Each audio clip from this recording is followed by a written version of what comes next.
আমাদের সকলকে কবুল করেন। যেহেতু শীতের রাত, অনেক বেশি শীত পড়তেছে। গত 2 দিনের তুলনায় আজকে শীত আবার একটু বেশি পড়তেছে। এজন্য লম্বা আলোচনা করে কাউকে কষ্ট দেব না।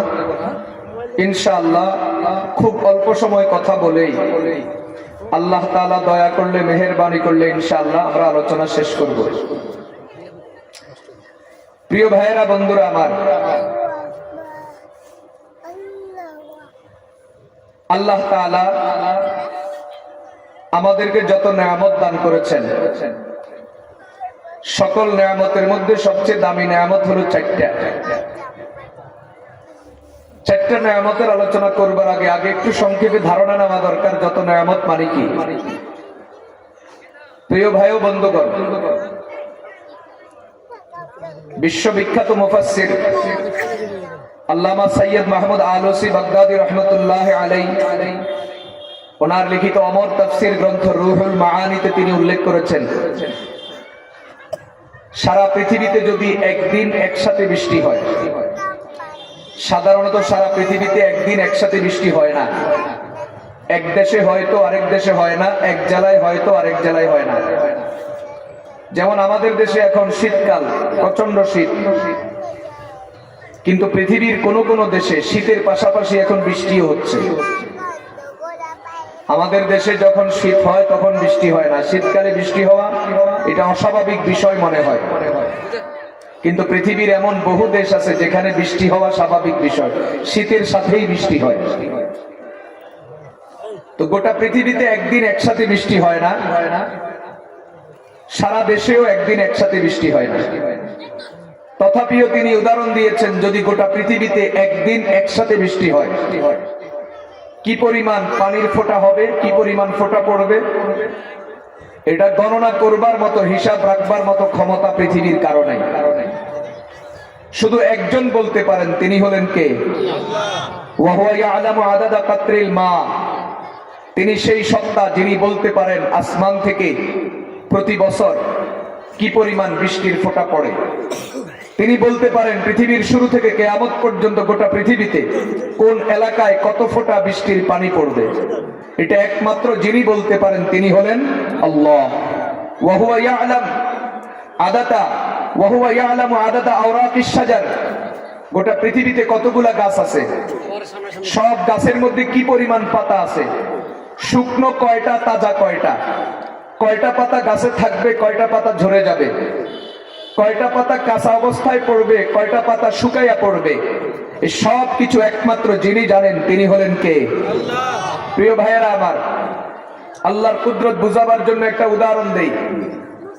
গাছের থেকে যখন পাতা ঝরে, পাতাটা যেই বরাবর গাছের ডালের মধ্যে আছে, ওই পাতাটা যখন শুকাইয়া নিচে পড়ে তখন ডাইরেক্ট ওই বরাবর নিচে মাটিতে পড়ে না।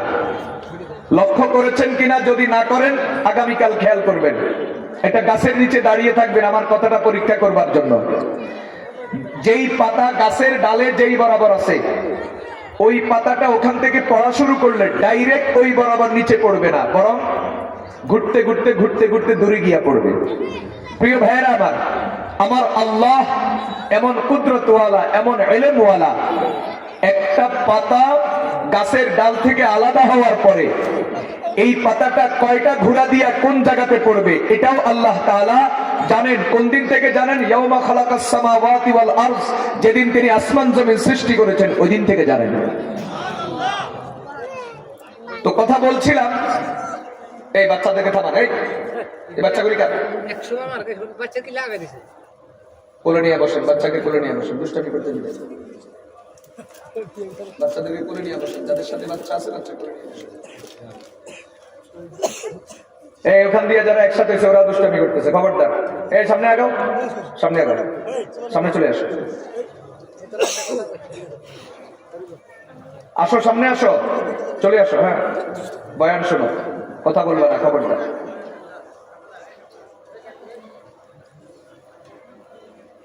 উপস্থিতি যা আছে আলহামদুলিল্লাহ, কথা বলার জন্য যথেষ্ট।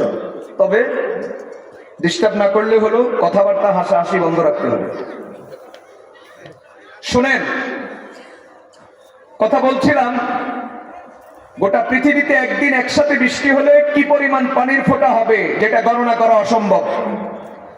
ঠিক তেমনি ভাবে আল্লামা সৈয়দ মাহমুদ আলুসি বাগদাদি রহমতুল্লাহ আলাইহি বলেন, আল্লাহ তাআলা গোটা সৃষ্টি জগতের প্রতি মুহূর্তে মুহূর্তে তার রহমত আর নেয়ামত কি পরিমাণ নাজিল করেন, ঠিক ওই বৃষ্টির ফোঁটার পরিমাণ যাহা আল্লাহ তাআলার রহমতের পরিমাণ এর চেয়ে কম নয়, বরং তার চেয়ে বেশি। আমাদের নোয়াখালীর বিখ্যাত সন্তান, যিনি তার যুগের খতিবে আজম ছিলেন, বাংলাদেশের তাফসীর জগতের কিংবদন্তি ছিলেন খতিবে আজম আল্লামা হাবিবুল্লাহ মেজবা রহমতুল্লাহ আলাইহি। মুরব্বী যারা তারা হয়তো কোথাও তার বয়ান শুনেছেন। তখন তো আর নেটের যুগ ছিল না, ইউটিউবের যুগ ছিল না। বড় বড় টেপ নিয়ে ফিতার মধ্যে রেকর্ড করা হইতো, বহুত কষ্ট ছিল। তো খতিবে আজম আল্লামা হাবিবুল্লাহ মেজবা রহমতুল্লাহ আলাইহি তিনি উদাহরণ দিয়েছেন, একটা মাছ যেমন পানির মধ্যে ডুবে থাকে, এটা মাছের জীবন। ডানে বামে সামনে পিছনে উপরে নিচে শুধুই পানি। পানির মধ্যে মাছ যেমন ডুবে থাকে, ঠিক গোটা সৃষ্টি জগৎ বিশেষ করে মানবকুল আল্লাহ তাআলার রহমতের মধ্যে প্রতিনিয়ত এইভাবে ডুবে আছে। এটাই আমাদের বেঁচে থাকার অবলম্বন, এটাই আমাদের জীবন। দুনিয়ার বাড়ি গাড়ি, দুনিয়ার আসবাব, টাকা পয়সা, খাবার দাবার, এগুলি বাহ্যিক উপকরণ। মূলত আমরা টিকে আছি আল্লাহ তাআলার অসংখ্য রহমতের উসিলায়।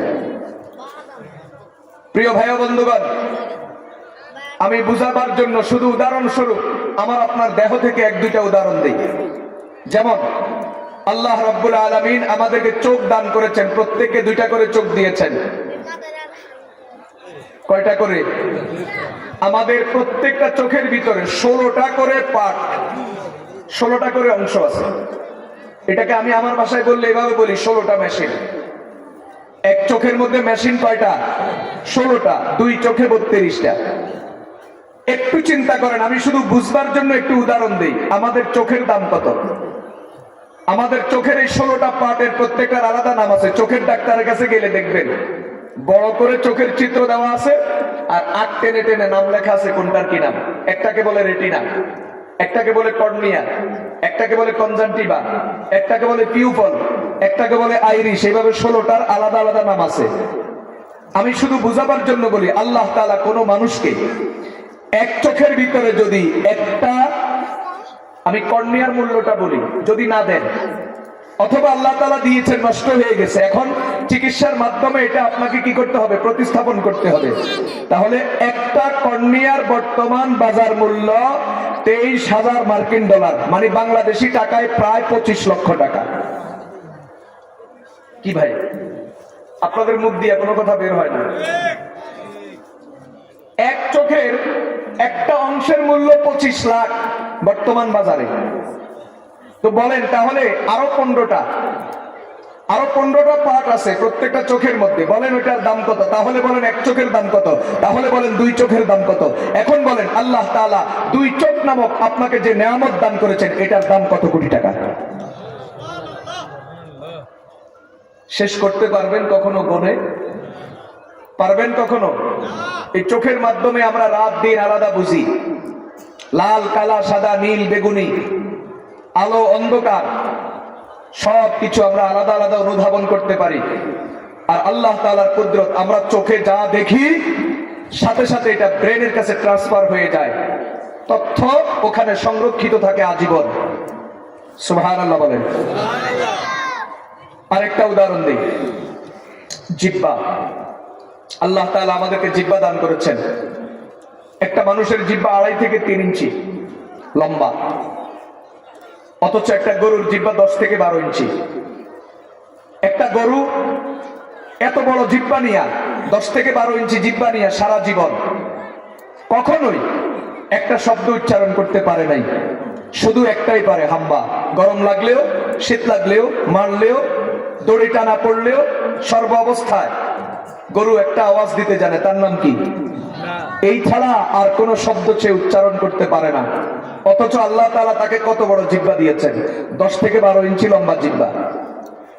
আর একটা মানুষের জিহ্বা 2.5 থেকে 3 ইঞ্চি। এই জিহ্বা দিয়ে মানুষ প্রতিদিন কত কথা বলে? কথা বুঝে আসছে? গড়ে নারী এবং পুরুষ প্রতিদিন গড়ে এক একজন 16,000 শব্দ ব্যবহার করে। 16,000। তবে বিজ্ঞান বলছে বর্তমানে প্রযুক্তির আবিষ্কারের কারণে মোবাইল, টেলিভিশন, যোগাযোগ মাধ্যম, ফেসবুক, ইন্টারনেট এগুলি আবিষ্কারের কারণে মানুষের কথা বলার পরিমাণ কমে গেছে। এখন গড়ে মানুষ কথা বলে 13,000। আমাদের বাচ্চারা এখন বর্তমানে বাক প্রতিবন্ধী হইতেছে মোবাইলের কারণে। আপনি যান শিশু নিউরোলজি ডাক্তারের কাছে যান, মাইজদি আছে।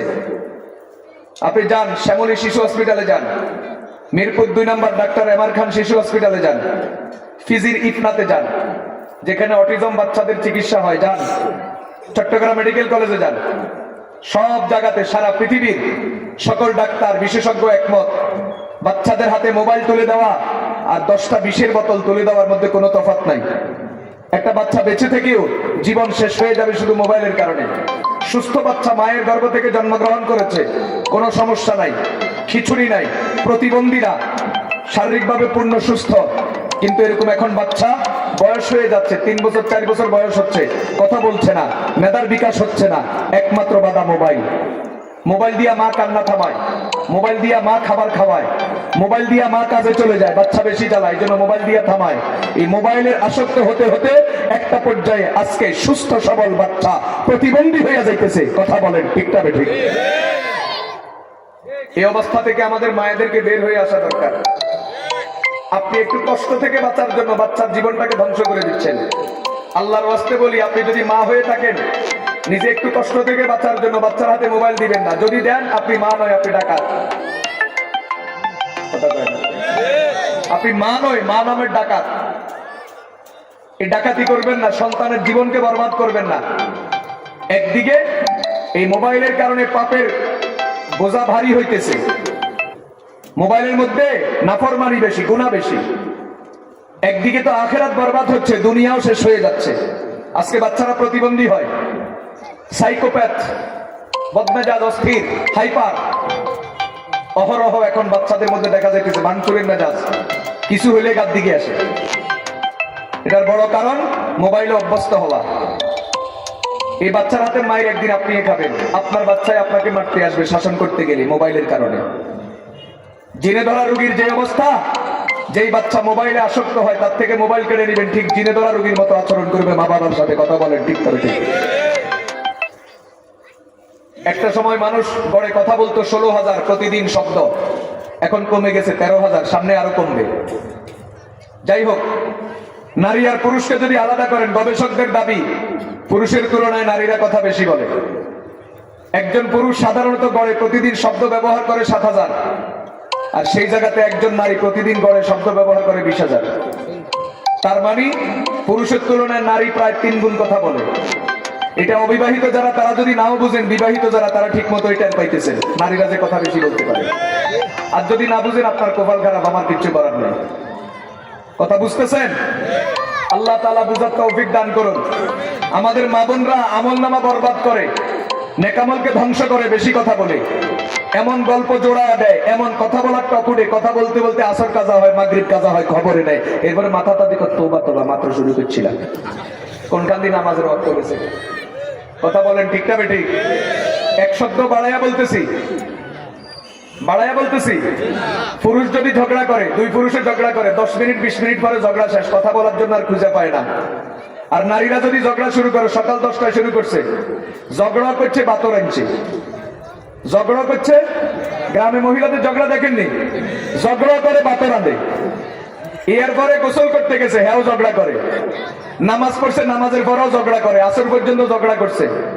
মাগরিবের পরে খেয়াল হয়েছে ঝগড়া যে করছিলেন, এটি তো ফিসের কথা একখান রয়ে গেছে। এই জন্য ওই ঘরের ফিসে দিয়ে হাঁড়ি হাঁড়ি ঘরের কাছে দিয়ে যাই, আবার যাই কি ওই পুরাতন কথা আরেকখান তুলি, তারে কি করতে থাকে, খোঁটা তুলনা দিতে থাকে। কথা বলেন ঠিক না ঠিক?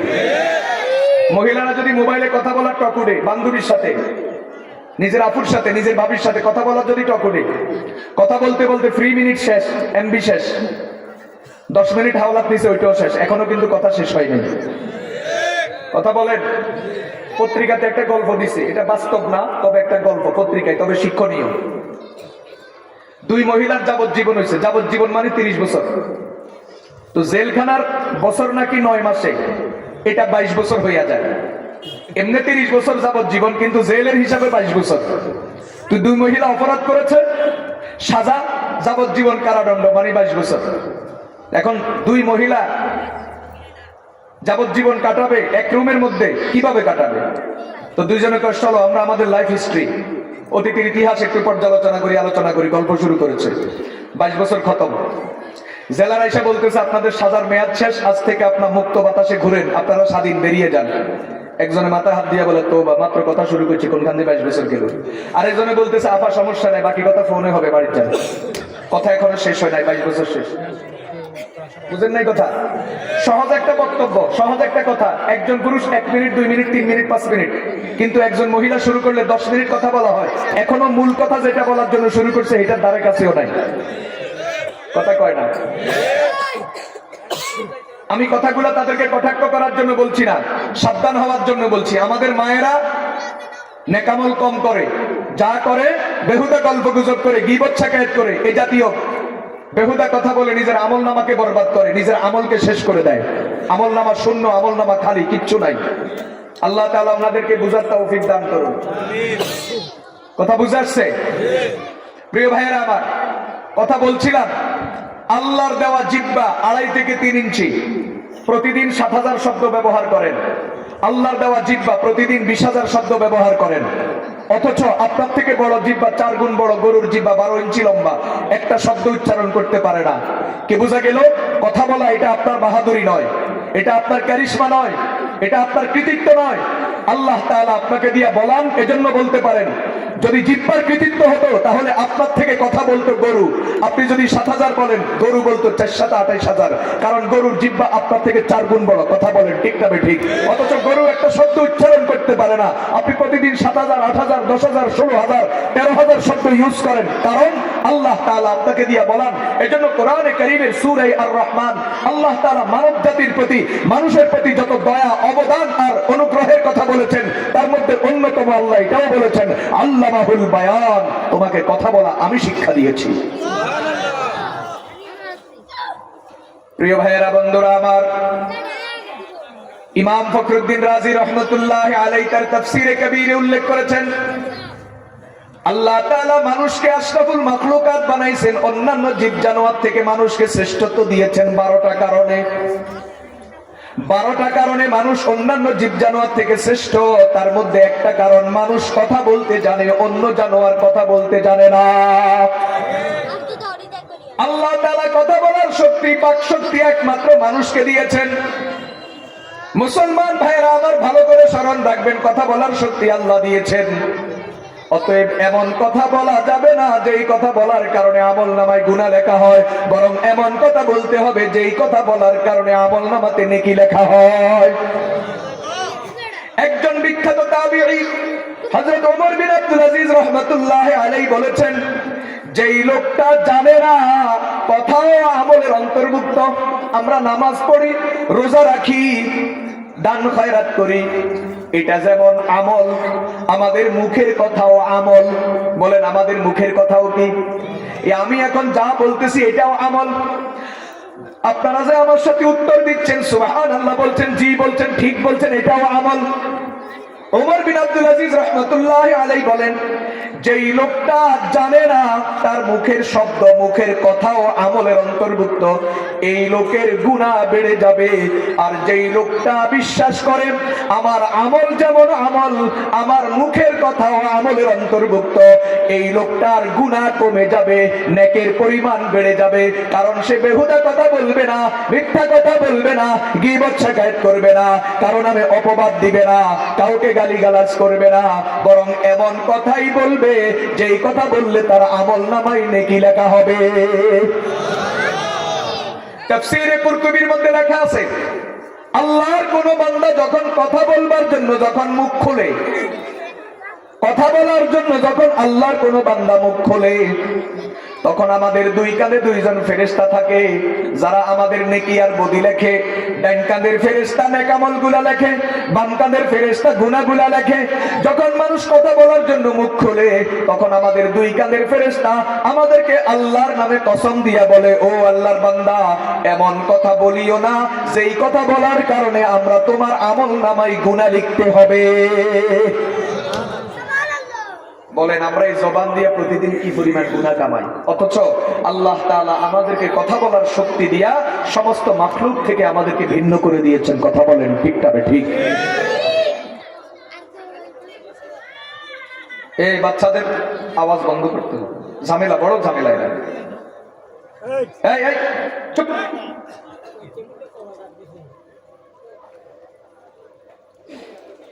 আলোচনা ইনশাআল্লাহ লম্বা হবে না, আমি অল্প সময়ের মধ্যে শেষ করে দিব, আপনাদেরকে বিরক্ত করবো না, তবে একটু ধৈর্যের সাথে থাকেন। একবারে সাইলেন্ট, কোনো আওয়াজ নাই, আমি জিজ্ঞাসা করলে উত্তর দিবেন শুধু। কি বলেন? আলোচনা দরকার আসেনি আমাদের সমাজের জন্য? প্রিয় ভাইয়েরা, বন্ধুরা আমার, ভালো করে শুনেন, এজন্য কথা বলতে সাবধান।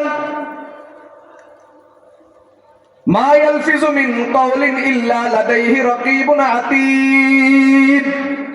আল্লাহ তাআলা পরিষ্কার করে কোরআনে কারীমে বলছেন, যেই কোনো শব্দ উচ্চারণ করবা সাথে সাথে এটা সংরক্ষণ হয়ে যাবে। ভালো বলবা নেকি হিসাবে লেখা হবে, উল্টা পাল্টা বলবা গুনাহ হিসাবে লেখা হবে। এজন্য কথা বলতে সাবধান।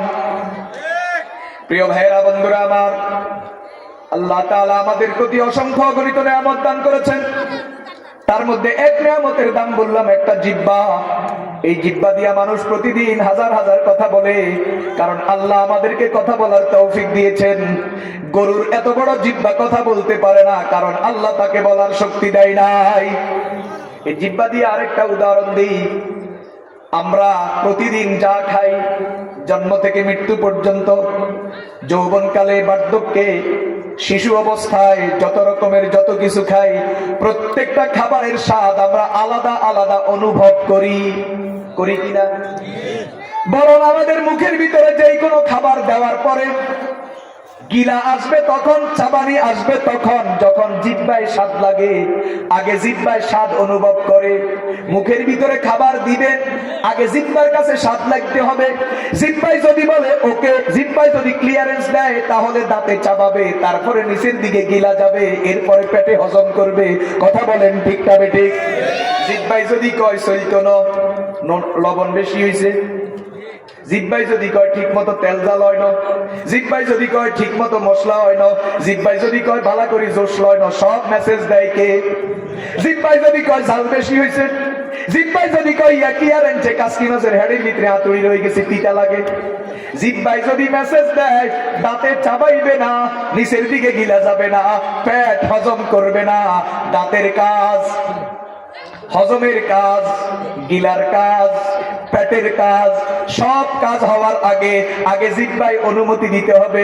জিহ্বায় যদি কয় ওকে, তাহলে চাবানি হবে, না হয় হবে না। এক কথায় মানুষ জন্ম থেকে মৃত্যু পর্যন্ত যত কিছু খায়, সব কিছুর স্বাদ আলাদা আলাদা মানুষ অনুভব করে। কথা বলেন ঠিক কিনা? মুসলমান ভাইরা আমার, মুরগির মজা আলাদা, কে কয়? গরুর মজা আলাদা, কে কয়? আবার মুরগির ভিতরে ঘরে পালা মুরগি আছে, ব্রয়লার আছে, কক আছে, লেয়ার আছে, সব মজা আলাদা, কে কয়? আবার রাঁধুনি হিসাবে মজা আলাদা। মাই রাইনলে একরকম লাগে, বউ রাইনলে একরকম লাগে, শাশুড়ি রাইনলে আরেক রকম লাগে, কে কয়? বাস্তব না বাস্তব? বাবুর্চি রান্না করলে একরকম লাগে, ঘরে রান্না করলে আরেক রকম লাগে, কে কয়? লাল শাক একরকম, মূলার শাক আরেক রকম, পালং শাক আরেক রকম, মূলা আরেক রকম, কফি আরেক রকম, ফুলকপি একরকম, সিম আরেক রকম, কে কয়? লাল চার মজা আলাদা, দুধ চার মজা আলাদা, কফির মজা আলাদা, কে কয়? আমের জুস আলাদা, মালটার জুস আলাদা, প্রত্যেকটা ফলের মজা আলাদা, কে কয়? আর কয়টা উদাহরণ দিতাম, কোটি উদাহরণ আছে। এক কথায় যা খাইবা, যা পান করবা, প্রত্যেকটা জিনিস জিহ্বায় পড়ার সাথে সাথে তোমার সাথে সাথে মেসেজ দিয়ে দেয়, এটার মজা এইরকম। মুসলমান ভাইয়েরা আমার, আমাদের মায়েরা যখন রান্না করে, লবণ ঠিক মতো হয়েছে কিনা, মরিচ ঠিক মতো হয়েছে কিনা, জোশ হয়েছে কিনা, মজা হয়েছে কিনা, একটু জোল খাইয়া দেখে। কিন্তু সামনে রমজান মাস আসতেছে, একটু জোল খাইলে রোজা থাকবো না যাইব? তখন আমাদের মায়েরা কি করে? এক ফোঁটা জোল, এক ফোঁটা সুরবা জিহ্বার আগায় নিয়া খায়। কি করে? জিহ্বার আগায় নিয়া কি করে? এই এক ফোঁটা খাইলেও তো রোজা যাইব গা, এই জন্য খায় না, কি করে? কিন্তু ভালো করে বুঝেন, জিহ্বার আগায় এক ফোঁটা সুরমা রাখলো, গিলল না, ফেলে দিল, কিন্তু এটাতেও সে বুঝতে পারে লবণ ঠিক আছে কিনা, মরিচ ঠিক আছে কিনা, মশলা ঠিক আছে কিনা, খাবার মজা হয়েছে কিনা, জোশ লইছে কিনা। কথা বলেন ঠিক না বেঠিক? জিহ্বার আগার মধ্যে এই শক্তি দিয়েছেন কে? মুসলমান ভাইয়েরা আমার, আরো একটা উদাহরণ দিন। আমাদের বাচ্চারা জন্মের পরে দুধ পান করে 2 বছর, করেনি? কোন কোন সময় দেখা যায় একজন বাচ্চাকে তার মা যদি ঘরে রেখে যদি বাহিরে চলে যায়, কোন কাজে গেছে অথবা বাজারে গেছে, বাচ্চারে ঘুমে রাইখা, কখন বাচ্চা উঠে গেছে, এখন দুধের জন্য কান্না করতেছে, বাচ্চার মা তো আসতে দেরি হইতেছে, তখন কি হয়? অনেক সময় ঘরের ভিতরে মামি থাকে, চাচি থাকে, খালাম্মা থাকে, ফুফু থাকে, অন্য কোন মহিলা থাকে যার বুকে দুধ আছে। তখন বাচ্চা কান্না থামানোর জন্য বাচ্চাকে কোলে নিয়ে দুধ খাওয়াইতে শুরু করে। কথা বলেন ঠিক কিনা? মুসলমান ভাইয়েরা আমার, বড় মজার কথা, ডাক্তার বলে ওই যে বাচ্চা যেই বাচ্চা মায়ের দুধ খায়, এখন মা না থাকার কারণে কান্না থামানোর জন্য চাচি তার দুধ মুখে দিছে, বাচ্চা সাথে সাথে ধরে ফেলে মায়ের দুধের মজা একরকম, চাচি আম্মার দুধের মজা আরেক রকম, যদিও সেই কথা বলতে পারে না। কে দিছে? আরেক মজার কথা কইতাম নেই, আমরাও গ্রামে মানুষ গরু পালেনি, গরুর দুধ আছে নি? ব্যাকের গরুর দুধের স্বাদ বুঝি একরকম, কি বুঝলেন? অথচ ব্যাকের গরু কি খায়? ঘাস খায়, আর কি খায়? ভুসি খায়, আর কি খায়?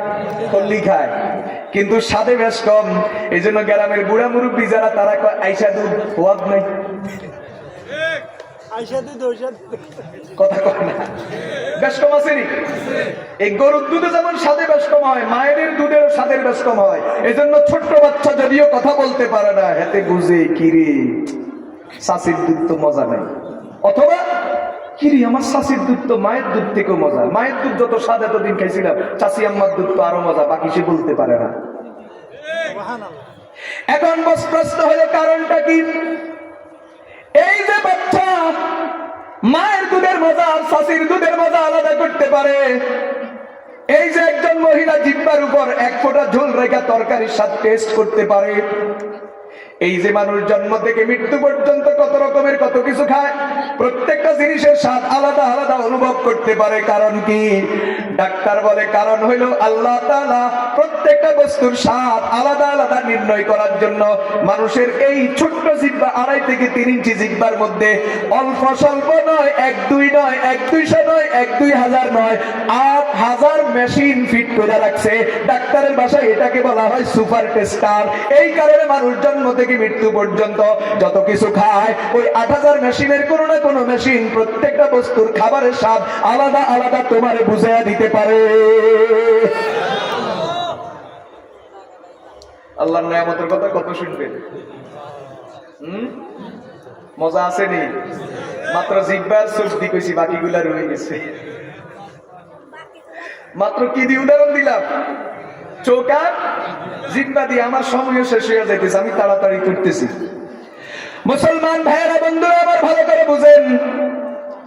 এখন শেষ একটা কথা শোনাই, আমাদের মাথার তালু থেকে পায়ের তালু পর্যন্ত প্রত্যেকটা জিনিস কিনা যায়, বিক্রি করা যায়। বাকি কথা হইলো বিক্রি করে পয়সা খাওয়া যাবে কি যাবে না সেটা ভিন্ন মাসালা। রক্ত বিক্রি করা যায়, যায়নি? বাকি পয়সা খাওয়া কি হারাম? বলেন কি?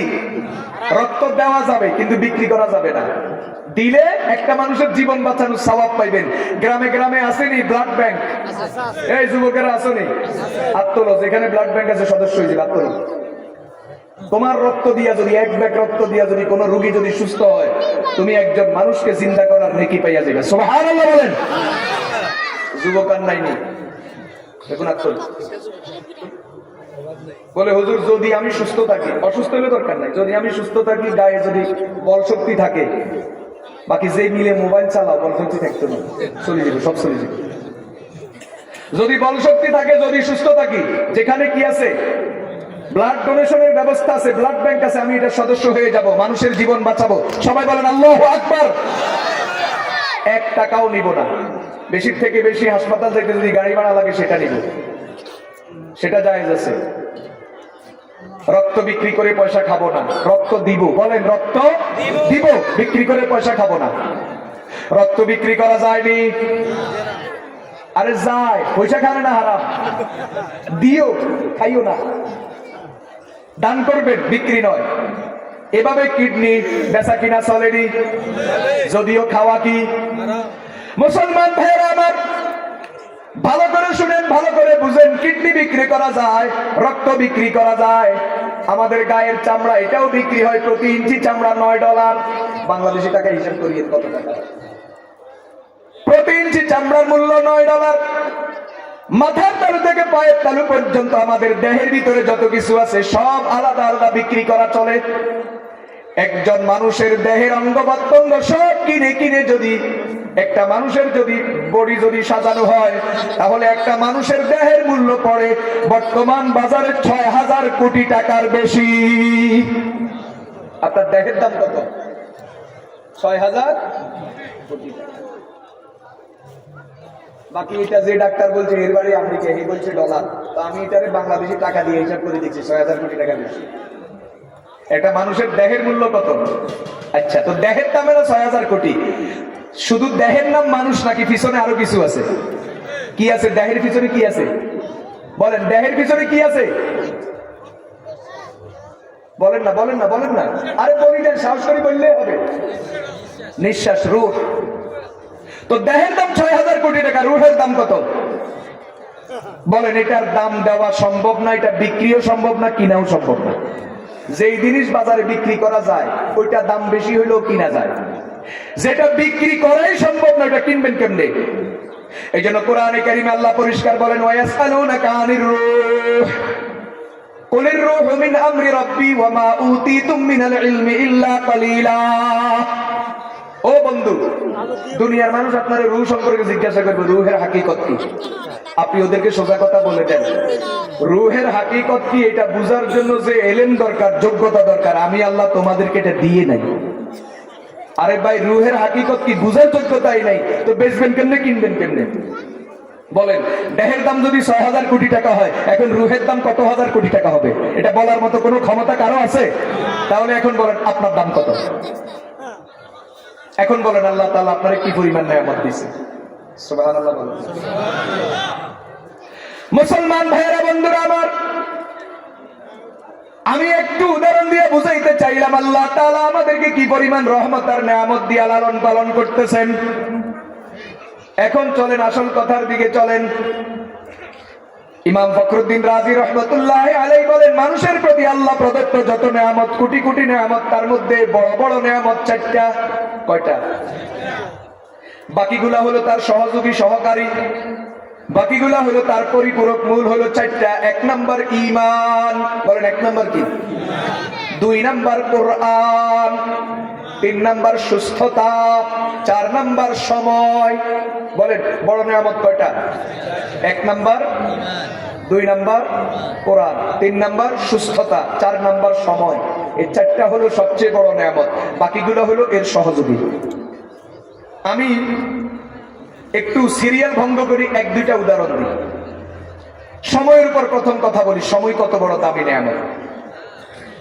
সহজে কথা বলি, দুনিয়া বলেন আখিরাত বলেন, আপনি যদি দামি হইতে চান, কামিয়াব হইতে চান, তাহলে সময়কে কাজে লাগানো আবশ্যক। যারা সময়কে অবহেলা করে, সময়ের মূল্য দিতে জানে না, এরা না দুনিয়াতে কিছু করতে পারবে না আখিরাতে কিছু করতে পারবে। এদের দুনিয়াও বরবাদ, আখিরাতও বরবাদ। কথা বুঝে আসছে? হয়তো আমি এমন কিছু করব যেটার দ্বারা আমার দুনিয়ার ফায়দা হবে, অথবা আমি এমন কিছু করব যার দ্বারা আমার আখিরাতে নেকি জমা হবে। আখিরাতে না, দুনিয়াও না। বেহুদা গল্প গুজব, বেহুদা কথা, মোবাইল চালানো, আড্ডা দেওয়া, বাজে আড্ডা দেওয়া, বাজে গল্প করা, অথবা দুনিয়াও নাই, আখিরাতে নাই, ঘুমাইয়া ঘুমাইয়া সময় কাটানো, এটা কখনো বুদ্ধিমানের কাজ হতে পারে না। আমাদের এই নোয়াখালীর এক সন্তান, যিনি বর্তমান বাংলাদেশের শীর্ষ ধনীদের একজন, আমি তার নাম বলবো না, নাম বলা যাবে না, নাম বলার দরকার নাই, ঘটনাটা শুনেন। আমি ২০০৬ সালে মাঝদি মহিলা কলেজ রোডে আমি জুমা পড়াই। আমার এক মুসল্লি বলছে, হুজুর ওই স্যার, উনি নাম বলছে, ওনার ফার্মে আমার এক দোস্ত কাজ করেছে অনেক বছর। কথা বুঝে আসছে? ওই স্যার কখনো বাসাতে বসে বিবি বাচ্চার সাথে নাস্তা করে নাই। কেন? সময় নষ্ট হবে। নাস্তা খাইতে বলি বই কথা কইব, ফোলা পায় না, কথা কইব, জবাব দিতে হইব, কথা কইতে হইব, হাসি ঠাট্টা করতে হইব, সময় যাবে।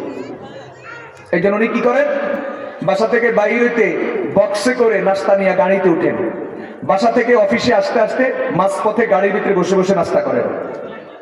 এখন তার সম্পত্তি কি পরিমাণ আমি জানি না, তবে তার একটা উদাহরণ দিই। উনার একবার ঝামেলা হয়েছে। ঝামেলা হওয়ার পরে উনার কিছু অফিসে আগুন লাগছে। কি লাগছে? একটা ফ্যাক্টরি অফিসে আগুন লাগছে। তো আগুনে অনেক ক্ষয়ক্ষতি হয়েছে। তো ক্ষয়ক্ষতি হওয়ার পরে সাংবাদিকরা তার কাছে জানতে চাইতেছে যে এই যে আপনার ফ্যাক্টরি পোড়া গেল, এই যে অফিস পোড়া গেল, আপনার ক্ষয়ক্ষতি কি হয়েছে? তো উনি জবাব দেয়, আমার একদিনে গাড়ি চলে না, ব্যবসার জন্য ট্রাক বিভিন্ন রকমের গাড়ি চলে, তো ওই গাড়িগুলোতে যে তেল খরচ হয়, আজকে যা পোড়া গেছে আমার এখনো তেলের পয়সাও যায়নি। চিন্তা করেন তার কি পরিমাণ সম্পত্তি, দেশে বিদেশে তার এই পরিমাণ সম্পত্তি। আমি নাম বললে চিনবেন, উনি আমাদের নোয়াখালীর সন্তান, সারা বাংলাদেশের শীর্ষ ধনীদের একজন। কেন কেন এত বড় হয়েছে? সময় কাজে লাগছে। আজকে আমাদের যুবকরা সময় কাজে লাগায় না, আখেরাতের জন্য কিছু করে না, দুনিয়ার জন্য কিছু করে, শুধু গল্প গুজব, শুধু আড্ডাবাজি, শুধু তেলবাজি। কোনান দি কোন নেতা ঢাকা থেকে আসতেছে, হেরে কেমনে তেল বর্ধন করবে, শুধু এটার প্রতিযোগিতা। কথা কয় না? সাবধান, তোমার কোনো লাভ নাই।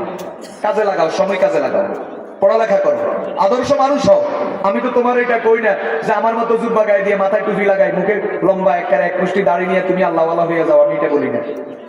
তুমি তোমার লাইনে থাকো, ধন্যবাদ তোমাকে। মুসলমানের সন্তান হিসেবে নামাজ ঠিক রাখো, তুমি চাকরি করো, ব্যবসা করো, রাজনীতি করো, দেশে থাকো, বিদেশে যাও, ওকে, ধন্যবাদ তোমাকে, কিন্তু সময় কাজে লাগাও। কথা বলেন ঠিক না ঠিক? কি ভাই, ব্যবসা করে নামাজ পড়া যায় না, রাজনীতি করে নামাজ পড়া যায় না? যদি বলেন রাজনীতি করে ব্যবসা করা যায় না, তাইলে আমি এরকম রাজনীতির উপর পেশাব করব। যদি বলো ব্যবসা করে নামাজ পড়া যায় না, আমি তোমার ব্যবসা প্রতিষ্ঠানের উপর পেশাব করে দেব। কথা বলে না? বরং মুসলমান চাইলে ব্যবসা করেও নামাজ পড়তে পারে, রাজনীতি করে নামাজ পড়তে পারে, ক্ষেত খামার করে নামাজ পড়তে পারে, বিদেশ গিয়েও নামাজ পড়তে পারে। কথা বলেন ঠিক না ঠিক? স্কুল কলেজে পড়ে শিক্ষকতা করেও নামাজ পড়তে পারে। যদি বলে পারে না, তাহলে পেশাব করো, এটা মুসলমানের জন্য দরকার নেই। মুসলমান সব করবে, চাকরি, ব্যবসা, রাজনীতি, ক্ষেত খামার, গাড়ি চালাবে, বিমান চালাবে, লঞ্চ চালাবে, দেশে থাকবে, বিদেশে যাবে, কিন্তু আল্লাহকে ভুলবে না। কথা বলেন? তুমি शौक से कॉलेज में पढ़ो, पार्क में झूलो, तुम शौक से कॉलेज में पढ़ो, पार्क में झूलो, जायज है गुब्बारों में चढ़ो, चरखे में उड़ो, फिर एक सुकून बंदा एना चीज का सुनो, फिर एक सुकून बंदा एना चीज का सुनो, अल्लाह और उनके हकीकत को ना भूलो, अल्लाह और उनके हकीकत को ना भूलो। আমি তো বলি না, ডক্টর ইকবাল বলছেন, আমি তো বলি না যে তুমি চাকরি বন্ধ করে দাও, ব্যবসা বাণিজ্য বন্ধ করে দাও, রাজনীতি বন্ধ করে দাও, ক্ষেত খামার বন্ধ করে দাও, ঘর সংসার বন্ধ করে দাও, সব বন্ধ করে তালা লাগাইয়া সবাই তাবলিগে চলে যাও, সবাই জুব্বা গায়ে দিয়া মাদ্রাসায় ভর্তি হয়ে যাও। জি না, আমি এটা বলি না। আমি বলি সব চলবে।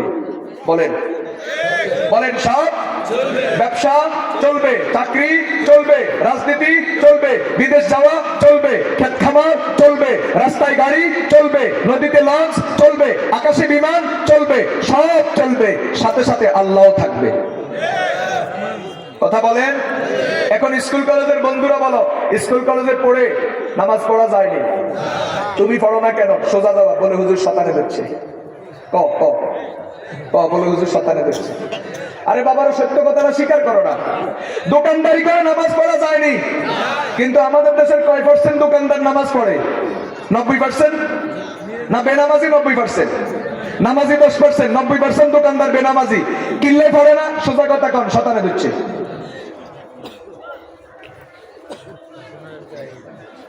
মুসলমান ভাইয়েরা, বন্ধুরা, আমার কথা শুনেন। কথা বলতেছিলাম, সময় কত বড় দামি নেয়ামত। সময় কাজে না লাগাইলে কিচ্ছু করতে পারবা না, না দুনিয়াতে না আখিরাতে। দুনিয়ার উদাহরণ দিলাম, নোয়াখালীর এক শীর্ষ ধনীকে দিয়া, চলো এখন আখিরাতের উদাহরণ দেই। ইমাম ফখরুদ্দিন রাজি রহমতুল্লাহ আলাইহি বলেন, একটা মানুষ যদি 1000 বছর হায়াত লাভ করে আর 1000 বছর পর্যন্ত যদি কুফরি আর নাফরমানি করে, গুনাহ যদি করতে থাকে, জীবনে একটা বার আল্লাহ শব্দ উচ্চারণ করে নাই, সারা জীবন কুফরি আর নাফরমানি করে কাটায়া দিল, এখন এই লোকটা যদি মৃত্যুর আগে একবার যদি বলে ফেলে লা ইলাহা ইল্লাল্লাহ, মাত্র 12টা হরফ। লা ইলাহা ইল্লাল্লাহর মধ্যে হরফ কয়টা? একটা নোক্তাও নাই, সব নোক্তা ছাড়া হরফ। বা নাই, তা নাই, ফা নাই, জিম নাই, খা নাই, দাল নাই, জা নাই, শিন নাই, দদ নাই, জ নাই, গইন নাই, ফা নাই, কফ নাই, নুন নাই, ইয়া নাই। এক কথায় নোক্তাওয়ালা কোনো হরফ নাই, সব নোক্তা ছাড়া, সোজা সোজা। লা ইলাহা ইল্লাল্লাহ, সব নোক্তা ছাড়া হরফ। আমাদের কালিমার মধ্যে কোনো নোক্তা নাই, কালিমার মধ্যে কোনো দাগ নাই। লা ইলাহা और इल्लल्लाह में नुक्ता नहीं, ला इलाहा और इल्लल्लाह में नुक्ता नहीं। देखिए क्या रमज है कुदरत के इस पैगाम में, देखिए क्या रमज है कुदरत के इस पैगाम में। अब इजाफा गैर मुमकिन है मोहम्मद की कसम, अब इजाफा गैर मुमकिन है मोहम्मद की कसम। एक नुक्ता के भी गुंजाइश नहीं इस्लाम में, एक नुक्ता के भी गुंजाइश नहीं इस्लाम में। কি সুন্দর কালিমা, নুক্তাওয়ালা কোনো হরফ নাই, সব বেনুকুত হরফ, সব নুক্তা ছাড়া হরফ। লা ইলাহা ইল্লাল্লাহ একবার পড়তে 4 সেকেন্ড লাগে, 3 থেকে 4 সেকেন্ড। যেই লোকটা 1000 বছর গুনাহ করবার পরে, নাফরমানি করবার পরে একবার পড়ে নিল লা ইলাহা ইল্লাল্লাহ, ইমাম ফখরুদ্দিন রাজি বলেন, একবার কালিমার উসিলায় তার সারা জীবনের গুনাহ মাফ হইয়া তার জন্য 10 দুনিয়া জান্নাত ওয়াজিব হয়ে যায়। তাহলে বলেন সময়ের দাম কত বেশি? 4 সেকেন্ড সময়, একটা বার লা ইলাহা ইল্লাল্লাহ বললে 10 দুনিয়া জান্নাত ওয়াজিব হয়ে যায়। অথচ 10 টাকা কামাইতে কতক্ষণ রিকশা চালানো লাগে, 10 টাকা কামাইতে কাস্টমারের সাথে কত কথা বলা লাগে, 10 টাকা কামাইতে কত পরিশ্রম করা লাগে। কিন্তু 10 দুনিয়া সমান জান্নাত কামাইতে মাত্র 4টা সেকেন্ড সময় লাগে। একটা বার বলতে হয় লা ইলাহা ইল্লাল্লাহ। যেই লোকটা সকালে 100 বার, সন্ধ্যায় 100 বার, দৈনিক 1000 বার যখনই সময় পায় শুরু করে দেয় লা ইলাহা ইল্লাল্লাহ, লা ইলাহা ইল্লাল্লাহ, না জানি তার জীবনে কত নেকি হয়ে যায়। আল্লাহর নবী বলেন, যেই ব্যক্তি একবার বলবে সুবহানাল্লাহ, মিজান মানে পাল্লা, মিজান মানে কি? মিজানের অর্ধেক। পাল্লার মধ্যে কয়টা অংশ থাকে? টুকরি কয়টা? আল্লাহর নবী বলেন, একবার যদি কেউ সুবহানাল্লাহ বলে তো পাল্লা একটা পরিপূর্ণ হয়ে যায়। একটা পাল্লা কত বড়? স্বর্ণ মাপার মতো পাল্লা। কয় না না, আমল নামা মাপার পাল্লা, এটা স্বর্ণ মাপার পাল্লার মতো নয়, বরং আমল নামা মাপার পাল্লা কত বড়? আল্লাহর নবী বলেন, 7 আসমান আর জমিন যদি এক পাল্লার মধ্যে ঢুকাইয়া দেওয়া হয়, এরপরেও পাল্লার মধ্যে জায়গা খালি থেকে যায়। এত বিশাল পাল্লা একবারের সুবহানাল্লাহর নেকির দ্বারা পরিপূর্ণ হয়ে যায়। আর যদি কেউ সুবহানাল্লাহর সাথে আলহামদুলিল্লাহ বলে, অথবা সুবহানাল্লাহর সাথে ওয়া বিহামদিহি বলে, যেমনি বলুক সুবহানাল্লাহ, আলহামদুলিল্লাহ, অথবা বলে সুবহানাল্লাহি ওয়া বিহামদিহি, আল্লাহর নবী বলেন তামলাআন, পাল্লার দুটো অংশ নেকি দ্বারা পরিপূর্ণ হয়ে যায়। এজন্য বেহুদা গল্প করে, বেহুদা কথা বলে, গীবত করে, আড্ডা দিয়ে কোনো লাভ নাই।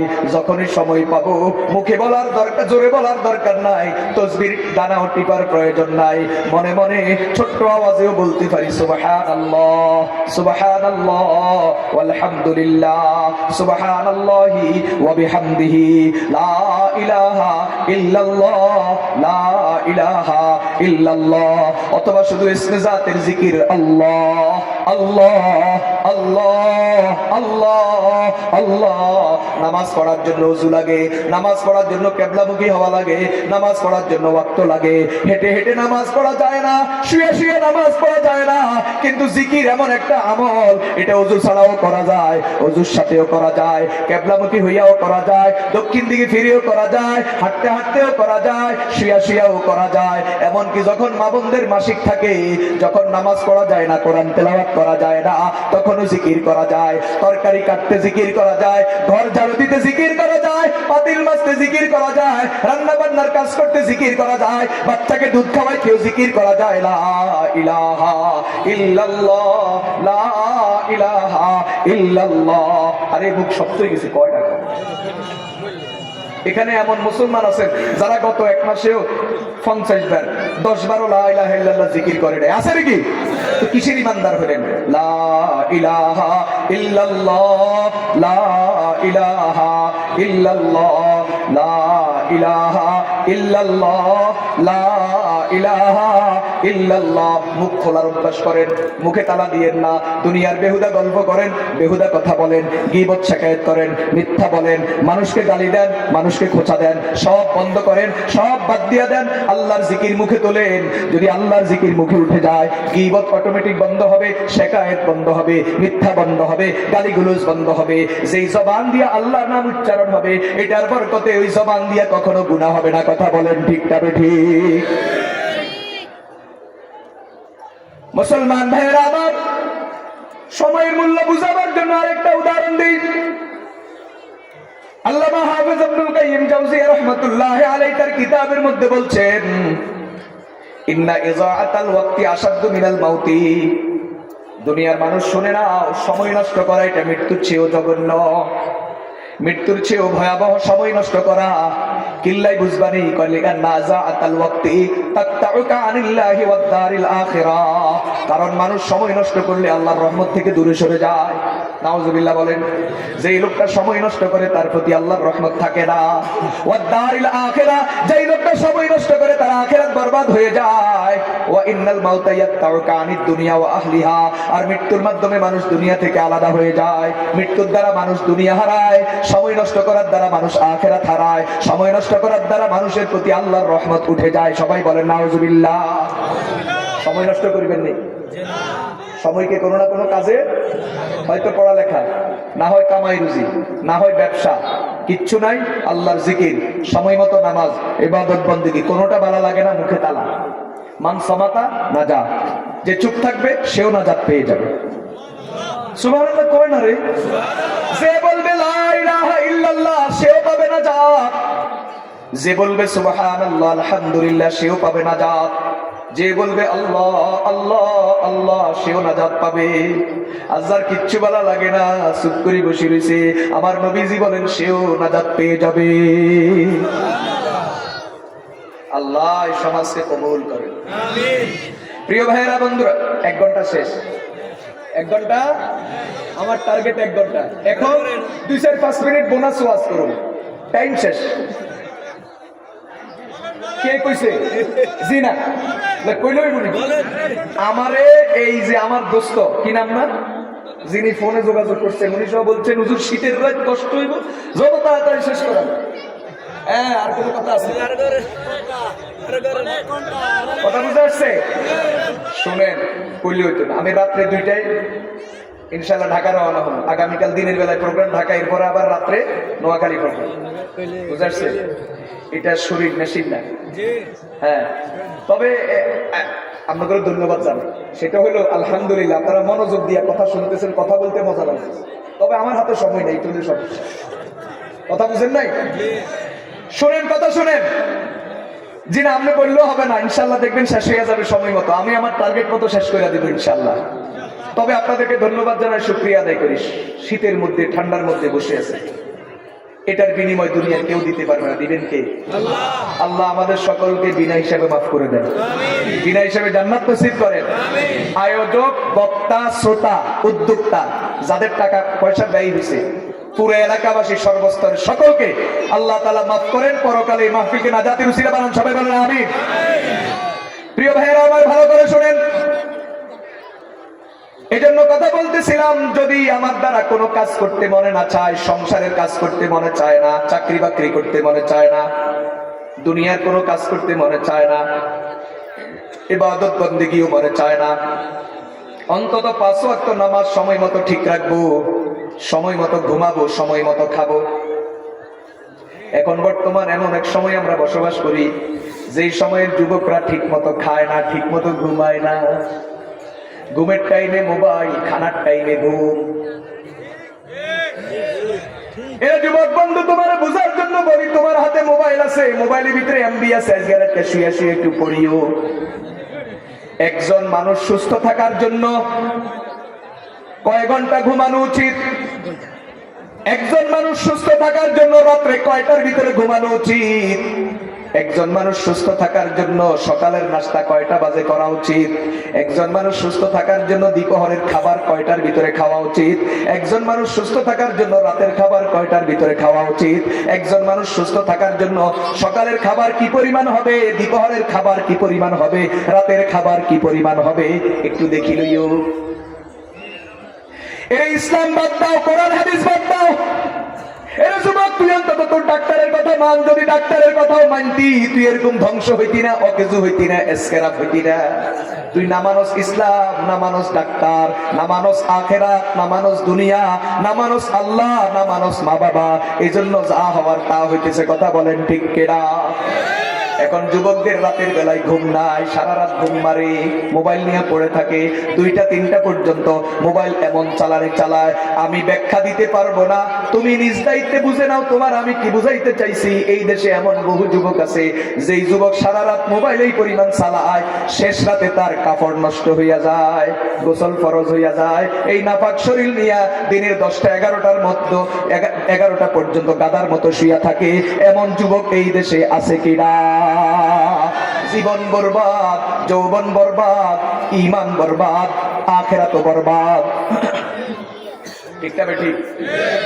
মুসলমান ভাইয়েরা আমার, দেখো আল্লাহ তাআলা রাত কেন বানাইছেন? আল্লাহ তাআলা পবিত্র কোরআনে পরিষ্কার বলেন, ওয়াজআলনা নাওমাকুম সুবাতা। আল্লাহ তোমাদের জন্য ঘুমকে আরামের মাধ্যম বানাইছেন, সুস্থতার জন্য, আরামের জন্য আল্লাহ তোমাদেরকে ঘুম দিয়েছে। ঘুম বড় নেয়ামত। ঘুমের কারণে মানুষের দেহের সমস্ত অঙ্গ প্রত্যঙ্গের কার্যক্ষমতা ঠিক থাকে। আজকে সারা দুনিয়ার জন্য একটা বড় মারণ ব্যাধি, গ্রাম থেকে শহর সব জায়গাতে সর্বত্র এখন এই রোগীর খবর পাওয়া যায়, ক্যান্সার। কি এই ক্যান্সার কত কারণে হয়? তার মধ্যে একটা কারণ রাতের বেলায় ঘুম না যাওয়া, রাতের বেলায় ঘুম নষ্ট করা। ঘুম না যাইয়া রাতের বেলায় জাগ্রত থেকে মোবাইলের স্ক্রিনের দিকে তাকায়া থাকা, এটাও ক্যান্সার তৈরি হওয়ার একটা কারণ। আল্লাহ তাআলা ঘুম তোমার জন্য বড় নিয়ামত বানাইছেন। ওয়াজআলনা নাওমাকুম সুবাতা। আল্লাহ বলেন, আমি তোমাদের আরামের জন্য, তোমাদের সুবিধার জন্য, তোমাদের সুস্থতার জন্য ঘুম দিয়েছি। এরে বান্দা, আমি তোমাদেরকে শুধু ঘুম দিয়ে ছাইরা দিই নাই, আমি চাইলে তোমাদেরকে ঘুম দিয়ে ছাইরা দিতে পারতাম, আমি শুধু তোমাদেরকে ঘুম দিয়ে ছাইরা দিই নাই, বরং ওয়াজআলনাল লাইলা লিবাসা, তোমাদের ঘুমের জন্য আমি আল্লাহ উপযুক্ত পরিবেশ দিয়েছি, তার নাম হলো রাত। রাত অন্ধকার, ঘুমের জন্য কে বলতেছেন? রাতের বেলায় অন্ধকার। ফামাহাউনা আয়াতাল লাইল ওয়াজআলনা আয়াতান নাহারি মুবসিরা। আল্লাহ বলেন, রাতকে অন্ধকার বানায়া দিলাম ঘুমের জন্য। আর ওয়াজআলনান নাহারা মাআশা, শুধু ঘুমাইলে হবে না, কামাই রুজি দরকার। আল্লাহ বলেন, কামাই রুজির জন্য আলোকিত দিন দিলাম। আল্লাহু আকবার বলেন। ঘুমের জন্য অন্ধকার রাত দিলাম, কামাই রুজির জন্য আলোকিত দিন দিলাম। রাতের বেলায় ঘুমাইবা, দিনের বেলায় কামাইবা। ঘুম আর কামানির মাঝে মাঝে নামাজ ঠিক রাখবা। দুনিয়াও ঠিক, আখিরাতও ঠিক। দুনিয়ার ঘর সংসার কামাই রুজিও ঠিক, পরকালে 10 দুনিয়া সমান জান্নাতও ঠিক। এখন আমাদের যুবকদের না আছে রাতে ঘুম, না আছে দিনে কামায়, রাত্রে ঘুমায় না, দিনে কামায় না, এমন বহু যুবক এই সমাজে আছে কিনা? وجعلنا نومكم سباتا وجعلنا الليل لباسا وجعلنا النهار معاشا। কে বুঝাইবে আমার যুবকদের? এজন্য আমি যুবকদেরকে মাঝে মাঝে একটু বিরক্ত হইয়া বলি, রাগ করি বলি, যদিও রাগ রাগ নয়, রাগের মধ্যে মহাব্বত আছে। আমি তো এরে যুবক, আচ্ছা তুই নামাজ পড়স না আরি, এরে তুই কোরআন শরীফ পড়স না আরি, এরে তুই রোজা রাখস না আরি, আচ্ছা যাক নামাজ পড়লি না, রোজা রাখলি না, যা হইব পরকালে হইব, অন্তত ঠিক মতো ঘুম যা, ঠিক মতো খা, অন্তত শরীরটারে ঠিক রাখ, না হয়তো তোর দুনিয়াও বরবাদ আখিরাতও বরবাদ। কথা বলেন ঠিক তবে ঠিক? কে বুঝাই সব শেষ করে দিতেছে, সব কি হয়ে যাইতেছে বলেন না? মুসলমান ভাইয়েরা, বন্ধুরা আমার, এজন্য আল্লাহ দেওয়া বড় নিয়ামত হলো সময়। সময়কে কাজে লাগাবো, সময়ের উপর কিছু বললাম। চলেন, 1 নম্বর নিয়ামতের নাম ঈমান, 2 নম্বর নিয়ামতের নাম কোরআন। ঈমানের উপর একটু বলি। মুসলমান ভাইয়েরা, বন্ধুরা আমার, ঈমান কত দামি। আল্লাহর নবী জনাবে মুহাম্মদুর রাসূলুল্লাহ সাল্লাল্লাহু আলাইহি ওয়াসাল্লাম, তিনি একবার বাইতুল্লাহ তাওয়াফ করতে গেছেন আর বাইতুল্লাহর সাথে কথা বলতেছেন। সুবহানাল্লাহ বলেন। নবীজি কার লগে কথা কয়? দেখছেন কি আশ্চর্য ব্যাপার। বাইতুল্লাহ তো একটা ঘর, পাথরের ঘর, তো ঘরের সাথে কথা কেমনে বলে? একটু আগে এতক্ষণ বুঝাইছেন গরু জিব্বা 12 ইঞ্চি লম্বা, কথা কইতে পারে না, তো ঘরের লগে কেমনে কথা কইবে? তো জিব্বাই নেই। এটার সোজা জবাব বলেন, আল্লাহ বলাইলে বলতে পারে। আমি যে কথা বলি কে বলায়? অতএব আল্লাহ যদি চায় অন্য জীবজন্তু দিয়া, অন্য বস্তু দিয়া কথা বলাইতে পারে। কথা বলেন ঠিক কিনা? যেমন হাদিস শরীফে আছে, হজ করতে গেছেন, কে কে হাত তোলেন? আপনার মান আলহামদুলিল্লাহ। যারা হজ করতে গেছেন, বাইতুল্লাহ শরীফের দক্ষিণ এবং পূর্ব কোনায় একটা পাথর আছে, হাজরে আসওয়াদ, দেখছেননি? এটা পাথর, এটা জান্নাতি পাথর ছিল। আল্লাহর হাবিব বলেন, সহিহ মুসলিমের বর্ণনা, ইন্নী লাআরিফু হাজারান বিমাক্কাতা ইউসাল্লিমু আলাইয়া ক্বাবলা আন উবআসা। আল্লাহর নবী বলেন, ওই যে তোমাদের মক্কার যে পাথর হাজরে আসওয়াদ, আমি নবুয়ত পাওয়ার আগে ওই পাথর আমারে দেখলেই কইতো আসসালামু আলাইকুম ইয়া রাসূলুল্লাহ। পাথরে কারে সালাম দেয়? শক্তি কে দিছে? আল্লাহ। হাদিস শরীফের মধ্যে আছে, মুজাবে তাবরানীর বর্ণনা, আল্লাহর নবী কতগুলো পাথর হাতের ভিতরে নিলেন, তো হাতের ভিতরে পাথরগুলা বলা শুরু করলো সুবহানাল্লাহ। আল্লাহর নবীর হাতের থেকে পাথরগুলো হযরত আবু বকর নিলেন, আবু বকর হাতে নেওয়ার পরেও আবার পাথর বলে সুবহানাল্লাহ। আবু বকরের হাতের থেকে হযরত ওমর হাতে নিলেন, ওমরের হাতেও বলে সুবহানাল্লাহ। ওমরের থেকে হযরত ওসমান হাতে নিলেন, ওসমানের হাতেও যাওয়ার পরে বলে সুবহানাল্লাহ। হযরত আবু যর গিফারি বলেন, তো এরপরে আমরা যারা হাতে নিছি আর আমাদের হাতের মধ্যে তাসবিহ পাঠ করে না, সুবহানাল্লাহ বলে না। আল্লাহর নবী নবুয়ত পাইয়া হেরা গুহা থেকে নিজের বাড়ির দিকে আসতেছেন। রাস্তার পাশের গাছ নবীর পায়ের কাছে এসে নবীজিকে সালাম দেয়, আসসালামু আলাইকা ইয়া রাসূলুল্লাহ। হাদিস শরীফের মধ্যে আছে, আল্লাহ তাআলা জান্নাত বানাইছেন। কি বানাইছেন? জান্নাত বানানোর পরে আল্লাহ জান্নাতকে বলেন, তাকাল্লামি, ও জান্নাত কিছু কইবানি। আল্লাহ জান্নাতকে বলেন, জান্নাত কিছু কইবানি। জান্নাত কয়, আল্লাহ যখন সুযোগ দিয়েছেন কিছু তো বলা দরকার, তো জান্নাত বলা শুরু করেছে। আল্লাহ তাআলা জান্নাতের ওই বক্তব্যকে কোরআনে কারীমের আয়াত বানাইয়া 18 পারার প্রথম সূরা সূরাতুল মুমিনুনের মধ্যে নাযিল করে দিলেন। জান্নাত বলে, কদ আফলাহাল মুমিনুন আল্লাযীনা হুম ফি সালাতিহিম খাশিউন ওয়াল্লাযীনা হুম আনিল লাগবি মুরিদুন والذين هم للزكاة فاعلون والذين هم لفروجهم حافظون إلا على أزواجهم أو ما ملكت أيمانهم فإنهم غير ملومين فمن ابتغى وراء ذلك فأولئك هم العادون والذين هم لأماناتهم وعهدهم راعون والذين هم على صلواتهم يحافظون أولئك هم الوارثون الذين يرثون الفردوس هم فيها خالدون জান্নাত বলা শুরু করছে বলতে বলতে কোরআনের 11টা আয়াত হইয়া গেছে কে বলাইছে আল্লাহ মুসলিম শরীফের হাদিস ইন্না আউওয়ালা মা খালাকাল্লাহুল কালাম নিশ্চয় আল্লাহ তাআলা সর্বপ্রথম একটা কলম বানাইছেন ফাকালা লাহু উকতুব কলম বানানোর পরে আল্লাহ কলমের কয় কলম লেখ কলম লেখো এখন লিখতে হলে একজন লেখক দরকার কোন লেখক নাই শুধু কলম আল্লাহ তাআলা কলমের জবান খুলে দিলেন কলম বলে মাজা আকতুবি ইয়া রব্বি ও আল্লাহ কি লিখতাম আল্লাহ বলেন উকতুবিল কদরা মা কানা ওয়া মা ইয়াকুনু ইলা কিয়ামিস সাআ তাকদীর লেখো অতীতে যা হয়েছে সামনে কিয়ামত পর্যন্ত যা হবে সব লিখতে থাকো হাদিস শরীফে আছে কিয়ামতের আগে আবার কথা বলবে গাছ কথা বলবে পাথর কথা বলবে পাহাড় কথা বলবে দেয়াল কথা বলবে সুবহানাল্লাহ গাছ কথা বলবে কিয়ামতের আগে পাহাড় কথা বলবে পাথর কথা বলবে দেয়াল কথা বলবে যতদিন বলবে না ততদিন কিয়ামত হবে না এজন্য আমি মাঝে মাঝে একটু মজা কইরা বলি যদি এখন যদি ইসরাফিল যদি সিংহায় ফু দিতে চায় কিয়ামত কায়েম করতে চায় আমি তার মুখের থেকে বাঁশি কাড়ি লইয়ালাম কি লেগেছে এত বড় সাহস কিন্তু আমার নবীর কথা কি হতে পারে নবী কি কইছে কিয়ামতের আগে কে কথা কইবে গাছে অনেক কথা কইছে দি তাহলে তুই সিংহে ফুটেছ কোন কথা তুই ভুল করো আঙ্গ দেশে মুয়াজ্জিন মাঝে মাঝে ভুল করেনি হ্যাঁ ফোনে 3টারে ফোনে 4টা মনে করি আসর আজান দিছেনি কখনো আপনাদের দেশে এই আমিও ডাইরেক্ট ইসরাফিল দেখো মই বেটা তুই ভুল করতেছ মাসি কেন আমি কোন আমার নবী কইছে তুই ফু দিবার আগে গাছে কথা কইবে এখনো গাছ কথা কয় না অপেক্ষা কর কথা কয় না দুনিয়ার চন্দ্র সূর্য মিথ্যা হতে পারে দুনিয়ার উস্তাদ মিথ্যা হতে পারে নেতা নেত্রী মিথ্যা হতে পারে জনগণ মিথ্যা হতে পারে চন্দ্র সূর্য মিথ্যা হতে পারে রাত দিন মিথ্যা হতে পারে মগর আমার নবী মুহাম্মদুর রাসূলুল্লাহ সাল্লাল্লাহু আলাইহি ওয়াসাল্লাম যা বলছে কখনো মিথ্যা হতে পারে না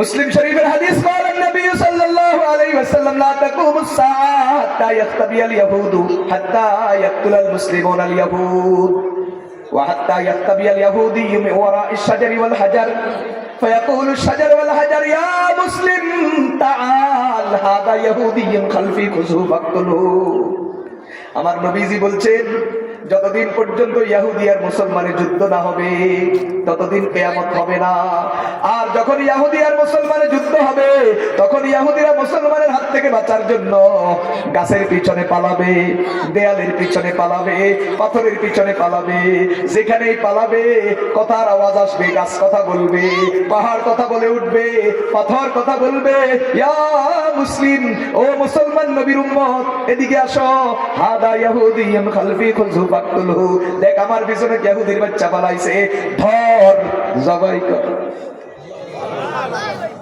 আমার নবী বলেন যতদিন গাছ এই কথা না বলবে ততদিন কিয়ামত হবে না গাছ কথা কইবনি তাহলে এতক্ষণ যখন বুঝতে পারলেন আল্লাহ বলাইলে সবাই বলতে পারে আল্লাহ বলাইলে গাছ কথা বলতে পারে আল্লাহ বলাইলে পাথর কথা বলতে পারে আল্লাহ বলাইলে পাহাড় কথা বলতে পারে অতএব আল্লাহ যদি বলায় আমার নবীজি কাবার সাথে কথা বলতে পারেন কথা বলেন ঠিক কিনা হাদিস শরীফের মধ্যে আছে তিরমিজি শরীফের হাদিস আল্লাহর নবী মসজিদে নববীর মিম্বর বানানোর আগে একটা খুঁটির সাথে হেলান দিয়া দাঁড়ায়া দাঁড়ায়া খুতবা দিতেন যখন মসজিদে নববীর মিম্বর বানানো হয়ে গেল আল্লাহর নবী ওই খুঁটিটা ছেড়ে মিম্বরে উঠে খুতবা দেওয়া শুরু করলেন হঠাৎ দেখা যায় গুনগুন গুনগুন কান্নার আওয়াজ কে কাঁদে ওই খুঁটি, যেই খুঁটির সাথে আমার নবী হেলান দিয়ে কথা বলছে, দেখে যে ওই খুঁটি গুনগুন করে কাঁদে, খুঁটির উপর থেকে নিচ পর্যন্ত পুরা খুঁটিটা ভিজে গেছে। আল্লাহর নবী মিম্বর থেকে নেমে খুঁটিটারে হাত দিয়ে ধরলেন, সাথে সাথে তার কান্না থেমে গেল।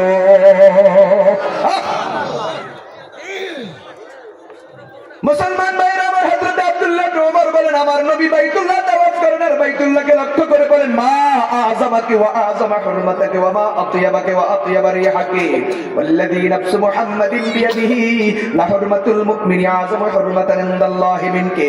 আমার নবী বাইতুল্লাহকে তাওয়াফ করেন আর বাইতুল্লাহকে বলেন, ও বাইতুল্লাহ, তোমার অনেক দাম, তোমার অনেক সম্মান, তোমার দাম হইব না কেন?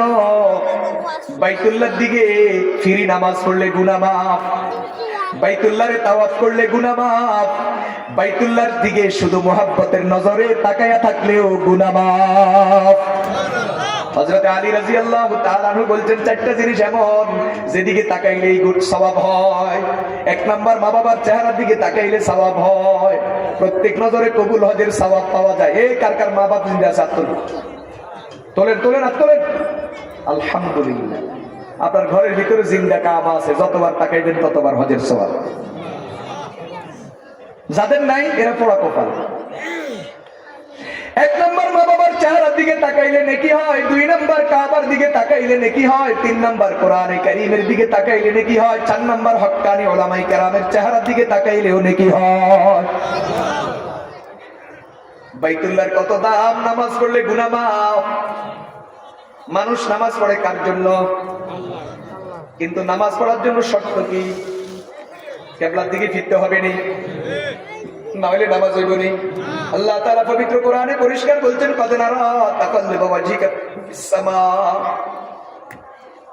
কদ নারা তাকাল্লুবা ওয়াজহিকা ফিস সামা ফালানুওয়াল্লিয়ান্নাকা কিবলাতান তারদাহা ফাওয়াল্লি ওয়াজহাকা শাতরাল মাসজিদিল হারাম ওয়া হাইসুমা কুনতুম ফাওয়াল্লু ওয়ুজুহাকুম শাতরা। আল্লাহ কয়, দুনিয়ার মুসলমান যেখানেই থাকো, যদি আমার জন্য নামাজ পড়ো, চেহারা দিকে ফিরে দাও। এই জন্য নামাজের ভিতরে বাহিরে 13 ফরজ, তার মধ্যে একটা কিবলা মুখী হওয়া আসেনি। ইসলামের আরেকটা গুরুত্বপূর্ণ বেনা হজ। নামাজ পড়ার জন্য তো কাবার দিকে ফিরতে হবে, হজ করার জন্য শুধু কাবার দিকে ফিরলে হয় না, বরং গাড়ি নিয়ে কাবাতে চলে যেতে হয়। ইন্না আউওয়ালা বাইতিন উদিআ লিন-নাসি লাল্লাযী বিবাক্কাতা মুবারাকান ওয়া হুদাল লিল আলামিন ফীহি আয়াতুম বাইয়িনাতুম মাকামু ইব্রাহিম ওয়া মান দাখালাহু কানা আমিনা ওয়া লিল্লাহি আলান নাসি হিজ্জুল বাইতি মান ইসতাতাআ ইলাইহি সাবিলা ওয়া মান কাফারা ফা ইন্নাল্লাহা গানিয়্যুন আনিল আলামিন। পরিষ্কার। এইজন্য নবীজি কাবারে বলেন, কাবা তোমার অনেক দাম। কিন্তু এখন বাস্তব একটা কথা জানোনি, তোমার চেয়েও দামি আছে। নবীজি বলেন, ওয়াল্লাযী নাফসু মুহাম্মাদিন বিয়াদিহি, ওই জাতের কসম করে বলি যেই জাতের হাতের মধ্যে আমার জীবন, লা হুরমাতুল মুমিনি আযামু হুরমাতান ইনদাল্লাহি মিনকে, একজন ইমানদারের দাম আল্লাহর কাছে তোমার মতো হাজারো বাইতুল্লাহর চেয়েও বেশি। দামুহু ওয়া ইরজুহু ওয়া মালুহু, ইমানদারের জীবন, ইমানদারের সম্মান, ইমানদারের সম্পদ, সব কিছুর দাম আল্লাহর কাছে তোমার মতো হাজারো বাইতুল্লাহর চেয়েও বেশি। এর জন্য যেদিন পৃথিবীতে কোনো ইমানদার থাকবে না, ওই দিন পৃথিবীতে কাবাও থাকবে না। কিয়ামতের আগে একজন মানুষ এসে ইথিওপিয়া মক্কায় মুকাররমা থেকে 5000 কিলোমিটারের দূরত্ব, ওখান থেকে একজন মানুষ এসে কাবাকে পিটায় পিটায় ভেঙে ফেলবে, কারণ তখন পৃথিবীতে কোনো ইমানদার থাকবে না। অথচ নবীজির জন্মের 50 দিন আগে আব্রাহা বাহিনী 60,000 সৈন্য নিয়ে আসছিল কাবা ধ্বংস করার জন্য। 60,000 হাতি নিয়ে আসছিল, 60,000 হাতি শেষ, 60,000 সৈন্য শেষ, আল্লাহর ঘর এখনো পর্যন্ত রয়ে গেছে। اللهم إن المرء يمنع رحله فامنع رحالك وانصر على آل الصليب وعابديه اليوم آلك لا يغلبن صليبهم ومحالهم أبدا محالك إن كنت تاركهم وقبلتنا فأمر ما بدالا। আব্দুল মুত্তালিব ওদিন বাইতুল্লাহর গিলাফ ধরে কইছিল, আল্লাহ দুনিয়ার মানুষ জীবন দিয়ে তার সম্পদ রক্ষা করে, কেউ সম্পদের মায়া ছাড়ে না। ও আল্লাহ, দুনিয়ার মানুষ জানে কাবা ঘরের মালিক নাকি তুমি। যদি তুমি মালিক হইয়া থাকো, আজকে এই ঘর হেফাজতের দায়িত্ব তোমার। দুনিয়ার রাজারা এক রাজা আরেক রাজার ক্ষমতা দেখছে, এক নেতা আরেক নেতার ক্ষমতা দেখছে, এক দল আরেক দলের ক্ষমতা দেখছে, এক দেশ আরেক দেশের ক্ষমতা দেখছে, তোমার ক্ষমতা কেউ দেখে নাই। আল্লাহ, আজকে সুযোগ আসছে, এই জালেম বাহিনীকে তোমার ক্ষমতা দেখায়া দাও। দোয়া করতে দেরি, ফয়সালা আসতে দেরি হয় না। আলাম তারা কাইফা ফাআলা রাব্বুকা বিআসহাবিল ফিল আলাম ইয়াজআল কাইদাহুম ফি তাদলিল ওয়া আরসালা আলাইহিম তায়রান আবাবিল তারমিহিম বিহিজারাতিন মিন সিজিল ফাজআলাহুম কাআসফিন মাকুল।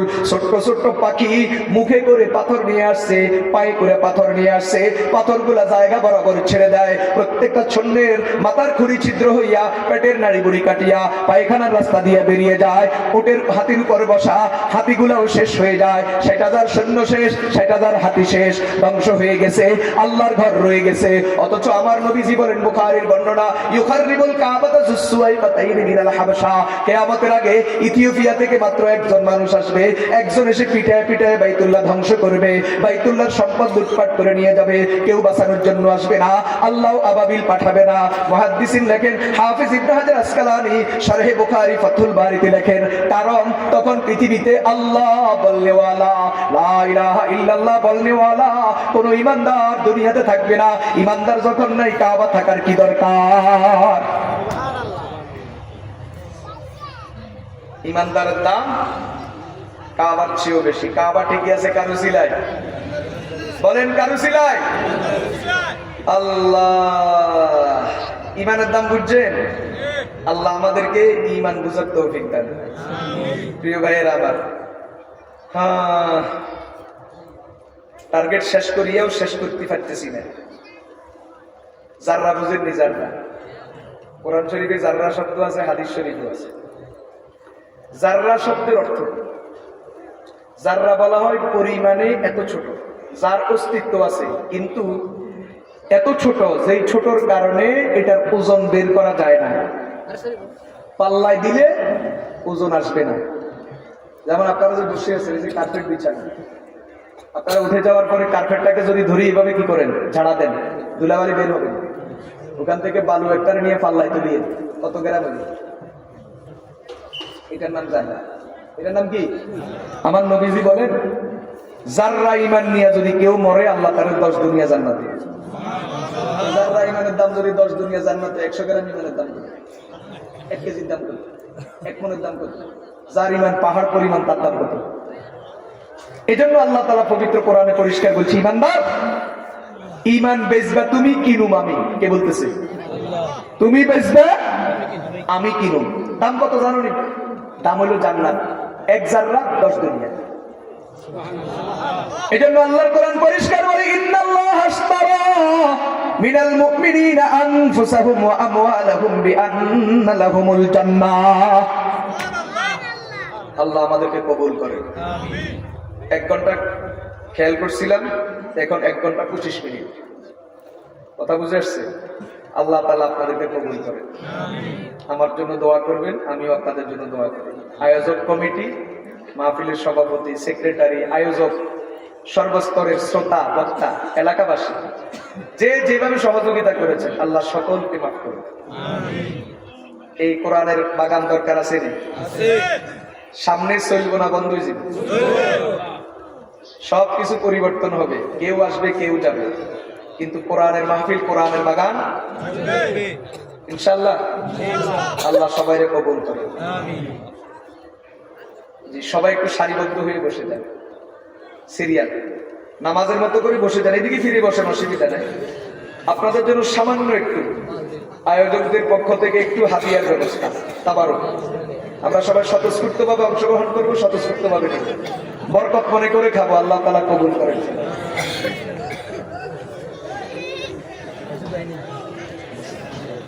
যারা বাহিরে আছেন, ভিতরে ঢুকে যান।